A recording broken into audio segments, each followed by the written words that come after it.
ये तस्वीरें हैं हरियाणा के रोहतक की। सांपला कस्बे के बस स्टैंड के पास एक नीले रंग का सूटकेस मिलता है। वहां से गुजरने वाले लोग पुलिस को कॉल करते हैं। शक ये था कि इसमें या तो बम हो सकता है या किसी की बॉडी। तीसरी संभावना सूटकेस खाली होने की भी थी। लेकिन जैसे ही वहां पुलिस के जवान पहुंचते हैं, सूटकेस खोलकर देखते हैं, एक महिला की बॉडी नजर आती है जिसके हाथों पर मेहंदी लगे थे, गले में चुन्नी लिपटा था और होठों पर लाल निशान थे। जांच आगे बढ़ती है तो पता चलता है इस लड़की का नाम है हिमानी नरवाल। उम्र करीब 22 साल। सोनीपत के कथूरा गांव की रहने वाली थी। दोनों जगहों की दूरी करीब 48 किलोमीटर है, लेकिन रोहतक के विजयनगर में ही वो रहती थी। जांच में यह भी खुलासा होता है कि ये युवा कांग्रेस रोहतक की ग्रामीण जिला उपाध्यक्ष थी। करीब 10 साल से कांग्रेस से जुड़ी थी।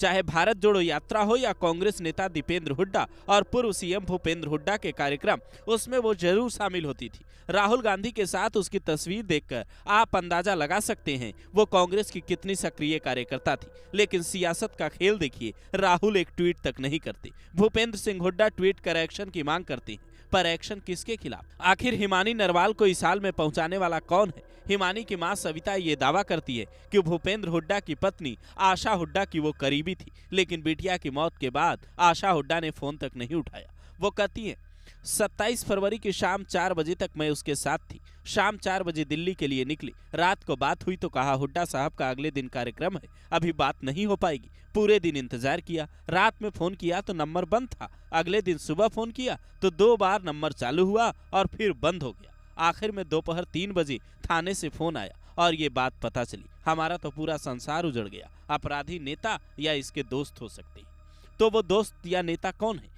जिसने हिमानी को इस हाल में पहुंचाया? क्या किसी नेता के कहने पर यह सब कुछ किया गया? सियासत में कौन कब किसके पीठ में छुरा घोंप दे कहना मुश्किल है। हिमानी नरवाल तो एक मामूली कार्यकर्ता थी। इत्तेफाक की बात यह है कि 2 मार्च को हरियाणा में निकाय चुनाव हुए। तो क्या इस दौरान किसी से कोई दुश्मनी हुई और वो जानलेवा बन गई? पुलिस साजिश के एंगल पर भी जांच कर रही है। हरियाणा सरकार में मंत्री अनिल विज कहते हैं, जल्द तरक्की के लिए दूसरों को पीछे ढकेलना कांग्रेस के लोगों की पुरानी आदत है। जो भी दोषी मिलेगी उसे सजा होगी। हालांकि सियासत से अलग हटकर देखें तो हिमानी के परिवार की एक दर्दनाक दास्तां है। हिमानी के भाई जतीन बताते हैं, जिस बैग में बॉडी मिली वो हमारे घर का ही है। प्रशासन साथ नहीं दे रहा है।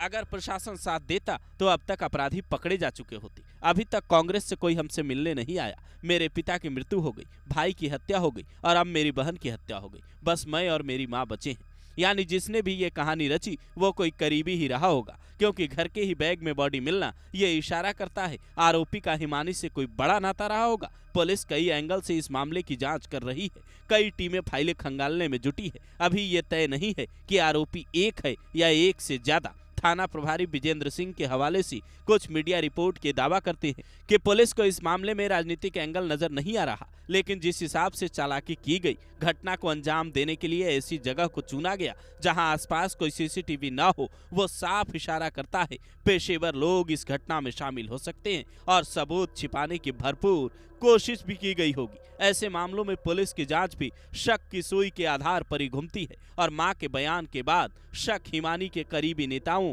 और करीबी दोस्तों की ओर जा रहा है। वो कौन है, इसका खुलासा पुलिस को करना है। बड़े बड़े एक्सपर्ट जांच में जुटे हैं, लेकिन आपका दिमाग क्या कहता है? कातिल कौन हो सकता है? कमेंट कर अपनी राय जरूर दें, क्योंकि ये सवाल किसी पार्टी के कार्यकर्ता का नहीं बल्कि सामाजिक सुरक्षा का भी है।